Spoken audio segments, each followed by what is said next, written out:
Muy buenas noches, comunidad. Espero encontrarles muy bien, del mejor humor para escuchar las siguientes historias. Después del episodio de Historias del Metro, hemos seguido recibiendo muchas anécdotas más, algunas cortas, curiosas, otras historias que desafían nuestra comprensión de la realidad, historias que no te dejarán dormir y que te acompañarán la próxima vez que camines a solas por una estación del metro, en cualquier ciudad del mundo. Así que déjate llevar y recuerda, si tienes una historia en las entrañas de la ciudad, compártela con nosotros. Si no, no te preocupes, muy pronto puedes ser tú, el siguiente protagonista de Relatos de la Noche. Esto me ocurrió en la estación San Cosme, un domingo por la noche. Yo había terminado un trabajo, una grabación en la colonia San Rafael, y salí apresurada con un amigo para tomar el metro antes de que cerraran.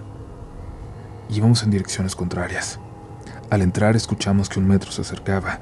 Nos despedimos y los dos salimos corriendo hacia nuestros respectivos andenes. Cuando bajé, el metro del lado contrario empezaba a avanzar, y yo me quedé viendo con atención para ver si mi amigo había alcanzado a tomarlo o no. Cuando el convoy se fue, me di cuenta de que lo había logrado. El andén había quedado completamente vacío, con excepción de una persona, un hombre sentado, de abrigo negro y con un sombrero que le cubría la cara. Parecía que estaba dormido y se estaba tapando la luz con él. Me pareció extraño, pero tampoco me llamó demasiado la atención. Seguramente era algún borrachito, y entrarían a despertarlo al pobre para hacerlo abandonar la estación. No es raro que intenten quedarse ahí, para refugiarse del frío. Miré a mi alrededor. La estación estaba completamente desierta. Por un momento hasta me dio la impresión de que ya estaba cerrada. Cuando regresé mi vista al frente, noté que el hombre del otro lado se había sentado derecho, muy derecho, como si fuera un muñeco, y permanecía inmóvil. Miraba al frente. El sombrero que llevaba no me dejaba ver su rostro, además de que lo veía de reojo nada más. No quería que se diera cuenta de que lo estaba observando. Y así, de reojo, pude ver cómo volteaba hacia mí. No quería verlo, pero su cara parecía muy pálida. No me atrevía a voltear. Me concentré en mirar hacia el túnel, esperando que el metro se acercara, el mío. El hombre se puso de pie y se acercó hasta ponerse justo frente a mí. Me saludaba con la mano desde el otro lado y sonreía. Todo lo veía con el rabillo del ojo. Me quería hacer voltear, y al fin lo hice. Me saludaba efusivamente con su mano. Parecía que estaba maquillado, casi como si fuera un mimo. Claro, eso era. Por eso la forma en que se expresaba y se movía. Por eso el silencio. Me reí por compromiso al ver sus movimientos. La forma en que jugaba conmigo era como si me quisiera divertir, pero yo dejaba de mirarlo para seguir viendo al túnel. Había algo en aquel hombre que me daba mucho miedo, que me generaba mucha desconfianza. Lo dejé de ver. Me concentré en la oscuridad del túnel esperando que pronto llegara mi metro. De reojo noté que se había quedado quieto, así que volteé a verlo de nuevo. Ahora me veía con una cara de furia, de odio, como si se hubiera molestado porque lo ignoré. Empezó a hacer movimientos en su cuello, como si colgara con una soga, y luego se empezó a reír, en silencio. Se carcajeaba en silencio. Escuché que el metro se acercaba, y el hombre hizo una cara de sorprendido.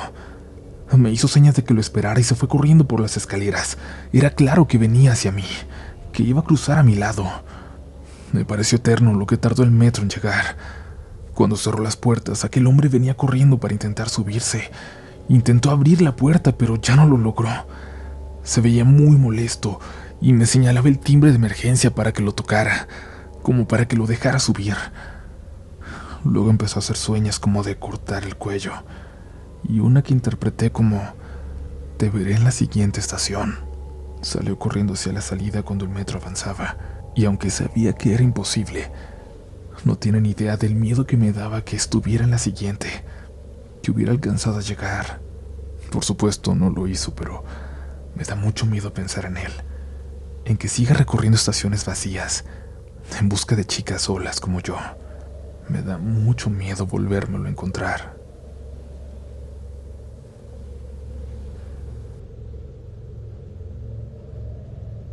Me atrevo a contar este suceso al escuchar el último capítulo sobre anécdotas en el metro de la Ciudad de México. Actualmente ya no vivo allá, por lo cual me animo más a escuchar sus relatos. Yo soy de la idea de que esas energías de alguna forma se quedaron en México y que aquí no me van a pasar. Mi historia sucede en mayo de 2021, cuando post-pandemia me animé a salir a comer con unos amigos. Como vivía por la terminal tasqueña, tomé la línea azul para transbordar en la estación Pino Suárez, de la línea rosa, pero al ver la tardanza decidí salir de ahí y tomar un autobús. En ese recorrido hacia la salida no había gente, y era algo normal, pues aún había miedo por el COVID y la hora no era muy concurrida. Tenía que salir por José María Izazaga, pero al llegar a las escaleras me di cuenta de que esa parte de la estación no parecía normal, estaba desolada. Al buscar alguna señal que me indicara la salida, noté a un bolero que boleaba los zapatos de un señor de traje, muy elegante, muy delgado. Me sorprendió que alguien se vistiera así en el metro. Luego vi a un policía, pero con uniforme azul claro. Hace muchos años que no lo llevan de ese color. Un niño con periódico se me acercó y me preguntó por qué estaba ahí. Me dijo que me saliera y me señaló un acceso a las escaleras. Algo en su expresión me hizo no cuestionarlo, y sin pensarlo le hice caso y tomé la ruta que me señalaba. En cuanto subí me encontré con una multitud de gente, la normal en dicha estación. Ahí me di cuenta de que algo en ese nivel que acababa de dejar, algo estaba mal. Algo me hacía sentir que no era de esta época. Decidí salir de ahí lo más pronto posible. Necesitaba aire. Necesitaba ver mi realidad, intentar comprender lo que acababa de vivir. Algo que era difícil de creer hasta para mí que acababa de vivirlo, que lo acababa de pasar. De vuelta quise buscar ese lugar, pero la entrada hacia las escaleras que el niño me señaló estaba clausurada.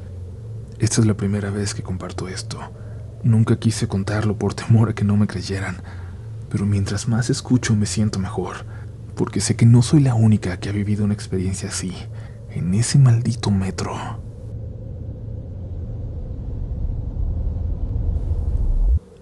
Escuchar los relatos del episodio anterior me recordaron algo que nos pasó hace poco a mi hermana menor y a mí. Un pequeño detalle que sin embargo creo que vale la pena contarles. Yo fui a entregar un pastel a Metro Xola, subiendo en Panteones. Ahí dejamos el auto. Mi hermana casi no viaja en metro, pero le gusta acompañarme en las entregas. Total, que cuando veníamos de regreso, yo venía embobada en el teléfono, y ella muy atenta a las estaciones porque ya tenía hambre y quería llegar. De pronto me dijo que por ahí ya habíamos pasado. Levanté la vista y le pregunté a qué se refería. Me dijo que pasamos 2 veces por la estación Cuitláhuac. Ella se sacó mucho de onda. Yo no me di cuenta, pero le creí cuando vi la cara de otros pasajeros igual de confundidos que ella. Otros como yo, al parecer ni cuenta se dieron. Era un sábado a las 11 de la mañana. No era el escenario que esperaba para tener una historia así.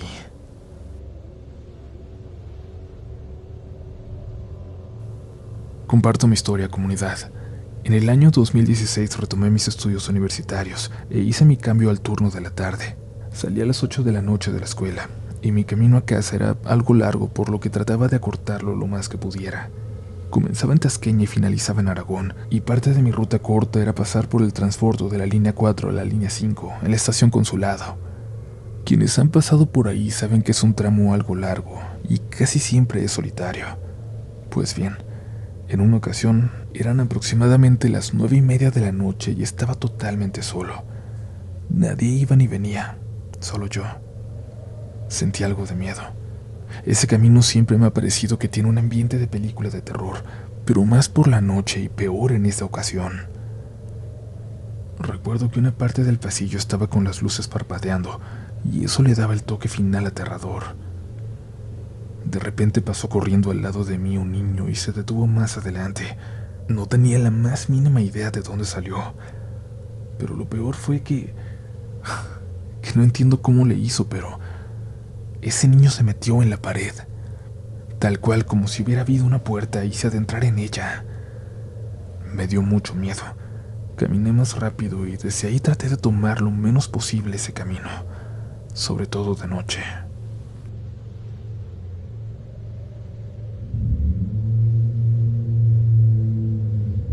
Gracias por seguir por aquí, comunidad, y creo que es muy importante algo que se mencionó en uno de estos últimos relatos, sobre que la persona que nos lo compartió no se había dado cuenta de que repitieron estación porque venía mirando su celular.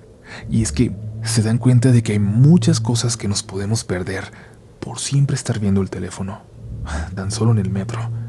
Quizás mucha más gente de la que creemos ha pasado por una experiencia extraña y simplemente no se dio cuenta de qué tanto nos perdemos por ver siempre hacia nuestro teléfono. Pongan atención a su alrededor. Quizás ya han sido protagonistas de sus propios relatos de la noche y no se han dado cuenta. Así que la próxima vez, denle play a su episodio, pero luego dejen el teléfono un momento y pongan atención. Miren su entorno. Continuamos con más historias del metro esta noche.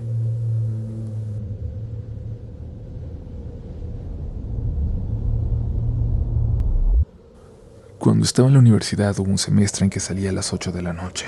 Yo estudiaba en Zacatenco IPN, así que utilizaba la línea 5 hasta Pantitlán para transbordar a la línea A. Una de esas noches en que había llovido bastante, llegué a Pantitlán alrededor de las 10.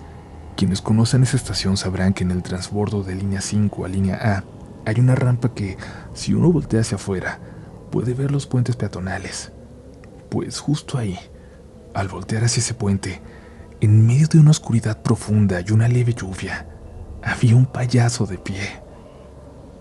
Desde niña me aterran los payasos, así que fue horrible ver a ese señor ahí sonriendo. Tenía un traje gris, pelo azul solo a los lados, la típica nariz roja. Sostenía un globo en su mano izquierda y con la otra saludaba, pero lo hacía muy lentamente mientras mantenía esa enorme sonrisa. Cuando me di cuenta me había quedado quieta viéndolo, lo que hizo que una señora chocara conmigo y me hiciera quitar la mirada de eso allá afuera. Pero fue en ese momento en el que vi que nadie más le estaba prestando atención, como si nadie viera aquella figura macabra que estaba de pie, observándonos. Fue hasta que una niña que iba con sus papás les preguntó qué estaba haciendo ahí ese payaso, y eso me tranquilizó. En verdad estaba ahí, y no lo estaba alucinando. La señora cargó a la niña mientras su esposo le gritaba al payaso que dejara de hacer eso, que iba a llamarle a la policía por andar asustando a la gente. Pero aquel hombre en ningún momento dejó de sonreír o de saludarnos con la mano. Yo comencé a caminar de nuevo sin dejar de verlo hasta que la barda lo ocultó. Desde entonces, cuando paso por ahí en la noche, me es inevitable voltear a ese lugar, con el miedo de volver a verlo.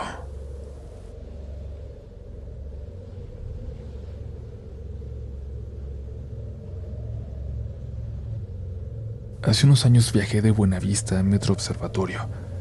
Me sucedió algo sumamente extraño. En la mañana abordé el vagón y solo íbamos 2 chicas que iban juntas y yo.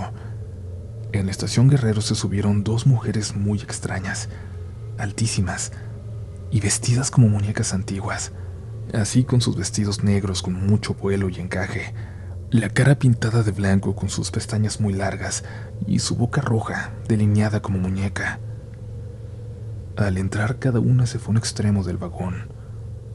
Una de ellas, la que iba más cerca de mí, llevaba una toallita en la mano y se iba limpiando incesantemente el brazo, pero de una manera desesperada, al grado de generarme mucho estrés solo al verla.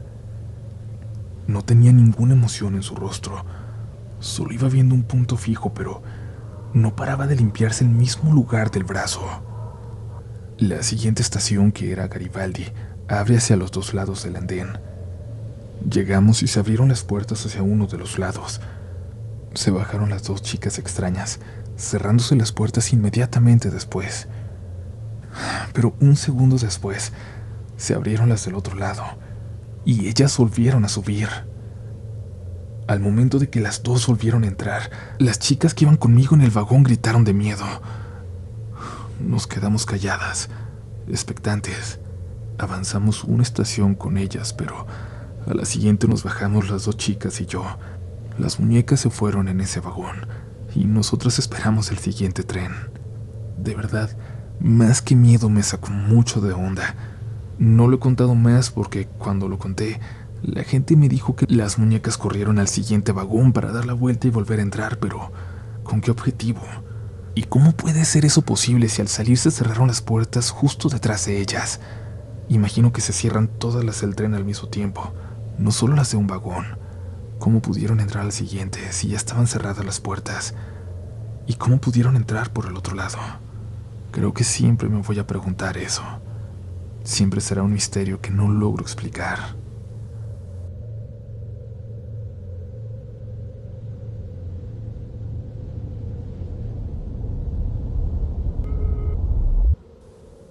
A mí me pasó algo muy extraño una vez cuando iba a la universidad. Por aquel entonces algunos días me quedaba en una casa en San Pedro de los Pinos y de ahí transbordaba hasta Ermita y viceversa. Era algo regular en mi vida. Sin embargo, en una ocasión yo salí un poquito tarde de la escuela e iba de regreso a San Pedro. El camino ya me lo sabía, y como soy medio ansiosa siempre voy atenta a las personas a mi alrededor. Nunca saco mi teléfono celular.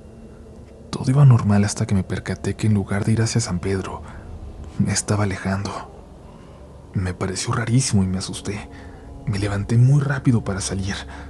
Mi cuerpo respondió instantáneamente, pero cuando me iba alejando del vagón me replanteé todo. Estoy segura que iba atenta a las estaciones. Seguí el camino usual, y aunque me saqué de onda seguí caminando sin detenerme, sin perder tiempo porque ya estaba oscureciendo y me urgía llegar. Los pasillos parecían muy largos. La luz estaba amarillenta. Sentía mucho calor, cada vez más. Me empecé a desesperar porque no me ubicaba. Me detuve porque no reconocía dónde estaba y me quedé parada allí. Creo que disocié por completo. Sí veía, pero como que no procesaba bien lo que estaba percibiendo, hasta que una señora se me acercó. Me vio mal y me acompañó al vagón correcto. Como ella iba con su hijo ya medio grande, optó por no subir al vagón exclusivo de mujeres conmigo. Mi último shock fue que estoy casi segura de que me subí al mismo vagón que antes, porque reconocí a unas chicas que iban en el vagón anterior, en el que se estaba alejando. Casi no quiero pensar en eso. Me causa muchísima intranquilidad, pero donde sea que esté la señora que me ayudó, le deseo muchas cosas bonitas.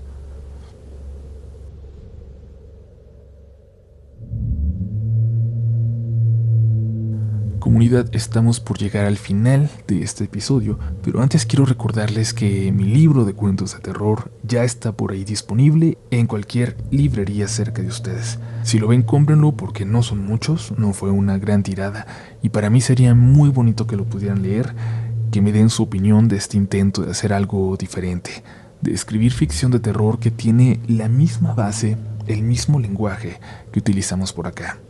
Cuentos muy cercanos que van a poder leer de manera muy fácil. Si no han leído un libro este año, yo creo que es una muy buena opción para hacerlo antes de que termine.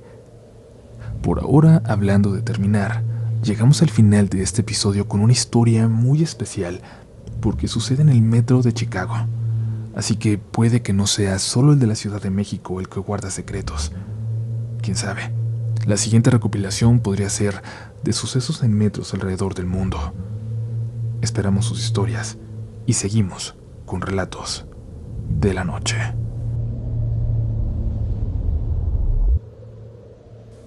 Este relato ocurre en el metro de Chicago. Es algo largo, pero ojalá alguien pudiera decirnos si le ha pasado o ha escuchado algo similar. Hace aproximadamente un año, mi novio, su mejor amigo y yo ahorramos y viajamos a Chicago antes de ir a trabajar en un camp en Minnesota. Todo comienza cuando al llegar a Chicago decidimos rentar un Airbnb chiquito pero muy bonito y acogedor que estaba a muy buen precio. Pero esto era porque estaba en un barrio algo dudoso, aunque nunca nos pasó nada. Lo compartíamos con la propietaria y estaba a las afueras del downtown, pero la ventaja es que a tan solo 2 cuadras pasaba el metro. La primera noche que llegamos allí nos invitaron a salir. El mejor amigo de mi novio tiene un primo mexicano que vive allá y que por problemas mayores ya no puede regresar a México, porque, bueno, ustedes ya sabrán. Así pues fue que nos pusimos en contacto con él y nos dijo que pasaría por nosotros en su coche para salir de fiesta por la noche. Todo estuvo muy divertido, pero por ahí de la medianoche mi novio y yo ya teníamos muchísimo sueño. Como les mencioné, ese día en la mañana habíamos volado a Chicago y no nos había dado tiempo de descansar, pero sentíamos feo decirle al primo y a nuestro amigo que ya queríamos terminar la fiesta, Así que mi novio recordó que cerca de ese antro donde estábamos había una estación del metro, y en ese momento se nos hizo una excelente idea irnos los dos en él, y ya al llegar al Airbnb avisarle a nuestro amigo que nos habíamos ido, que se siguiera divirtiendo y que íbamos a estar al pendiente. Así que pusimos en marcha nuestro plan para escapar. Habíamos comprado la tarjeta azul con la que puedes viajar ciertos días en el metro las veces que quieras. Llegamos a la estación y la verdad es que estaba muy solitaria. Solo nos hacían compañía las ratas y una que otra persona que caminaba sin rumbo alguno, tal vez sin lugar a dónde ir, pero no creímos que representaran alguna amenaza. Nosotros utilizábamos la línea roja para llegar a nuestro Airbnb y desde que estábamos ahí yo sentía una vibra pesada. Después me enteré que mi novio compartía el mismo sentimiento. Cuando estábamos dispuestos a regresarnos, escuchamos que el metro estaba por llegar. Nos subimos y continuamos el camino intentando ignorar ese sentimiento de angustia. Pero fue en ese momento donde todo comenzó. Nuestro vagón iba vacío. Después de un rato, un señor se cambió de un vagón al nuestro y al llegar empezó a gritar y a señalarnos. Después empezó a lanzar basura que traía hacia nuestro lado como para ahuyentarnos. Yo, muy asustada de que nos hiciera algo, abracé a mi novio, pero él me pidió que me tranquilizara. Me dijo que no era con nosotros, que le estaba gritando al niño que venía atrás. Fue entonces cuando yo volteé. Solo podía ver a alguien de espaldas. El niño iba... ¿Cómo puedo explicarlo? Como cuando los niños se hincan en sus asientos para ver hacia atrás. Así iba de espaldas a nosotros. No hacía absolutamente nada. No se movía y al parecer no se percataba de todo el escándalo que estaba haciendo aquel hombre para ahuyentarlo. Le pregunté a mi novio si creía que era buena idea ir a verlo, pensando en que a lo mejor estaba perdido o algo así, pero en la siguiente estación de la nada se bajó, dándonos la espalda siempre, sin dejarnos ver su rostro. El señor que estaba gritando se calmó y se sentó, y unos cuantos minutos después llegamos por fin a nuestro destino. Se abrieron las puertas y salimos. Yo respiré aliviada. Había sido un viaje mucho más intenso de lo que imaginé, pero mi novio me agarró de la mano y comenzó a correr jalándome desesperado, rumbo a la salida. No me decía qué estaba pasando, pero yo entendí que era algo grave. Al salir de la estación, mi novio me dijo muy agitado que cuando bajamos del metro, ahí estaba el niño, esperándonos, de espaldas, mirando a una pared. El mismo niño que varias estaciones atrás se había bajado sin dejarnos verlo. Era imposible que hubiera llegado a nuestra estación, que ya estuviera ahí. Aquel niño que lentamente parecía voltear hacia nosotros para mostrarnos finalmente su rostro por primera vez. Corrimos hasta nuestro Airbnb. La dueña de la casa estaba en la cocina. Por ahí teníamos que pasar para llegar a nuestras habitaciones y nos vio tan agitados, y a mi novio, morenito, tan pálido, que nos preguntó si todo estaba bien, si nos habían hecho algo en el barrio. Intentamos explicarle con nuestro inglés limitado lo que acababa de pasar, y ella nos preparó algo para beber, para tranquilizarnos. Nos dijo que nadie viaja en la línea roja después de la medianoche, pues es bien sabido que hay muchas probabilidades de que si lo haces, te encuentres con algo extraño. Durante el resto de nuestras vacaciones, no volvimos a tomar el metro después de las 10.